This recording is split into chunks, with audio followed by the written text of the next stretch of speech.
The following is an editorial opinion and does not necessarily reflect the views of Jewish TV channel and its staff. Welcome to a Jewish TV channel exclusive. What Others Won't Say with Thane Rosenbaum. It was at the Nuremberg tribunals where the surviving leaders of the Third Reich were prosecuted and sentenced to death that the world came to learn a new term: crimes against humanity.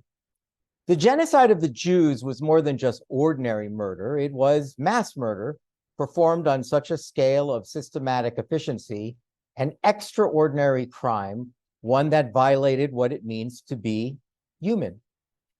The massacre that just took place in southern Israel was just such a crime. It was inhuman, committed by barbarians who decapitated the heads of soldiers and infants, gruesomely gang raped young women, mutilated their bodies, dragging them on the road, shot women and children at close range, burned homes knowing that families were inside, and took hostages, which included women and children.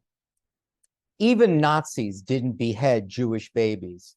And if there had been social media back then, they wouldn't have posted their crimes for the world to see. Of the 1,000 Israelis who were murdered, the vast majority were civilians. It was a ghastly, unspeakable crime scene, but moral clarity requires that we find the right words, to describe such inhumanity. But here are some of the wrong words.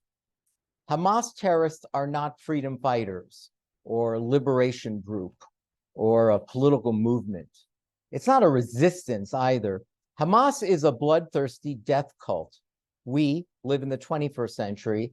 They dream of returning to the 13th. If you're decapitating infants, you've proven that you can't be civilized. And that's why you shouldn't have a state of your own. Gazans have little regard for their own children, too. They serve not as the future of a nation, but as human shields, cannon fodder, the first line of defense. Hamas drives around in ambulances. They stockpile weapons in hospitals and schools. They're also not militants. What military were they fighting in southern Israel? Teenagers who just attended a dance festival? Calling them insurgents makes them sound as if they are a real army, conducting itself according to the laws of war and the rules of engagement. They are not, and they don't. The Palestinian war strategy has always been fire rockets indiscriminately at Israeli civilians, hijack planes and cruise ships filled with civilians, murder the entire Israeli Olympic team. Notice a pattern? Words like decolonization, from the river to the sea, Palestine will be free, is not the language of a people seeking a political solution to a geographic dispute. The words mean only one thing: kill Jews wherever they may be found. Gaza is not an open-air prison. Not a single Jew lives there. And the only reason Israel and Egypt have imposed a blockade is because Gazans have shown no interest importing anything other than the materials for the making of bombs and tunnels. There is no moral equivalence.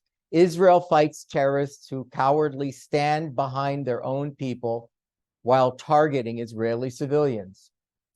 That's the only reason why there are any civilian deaths among Jews and Arabs, because that's the theater of war Hamas chooses to fight in. If you believe that mass murder, rape, hostage taking, and beheadings is something that can be morally justified, or the consequence of Israeli policies, then you have crossed over the line, dividing the human from the inhuman. You have taken the side of pure evil, the truly atrocious and the shameful. Thane Rosenbaum for the Jewish TV channel.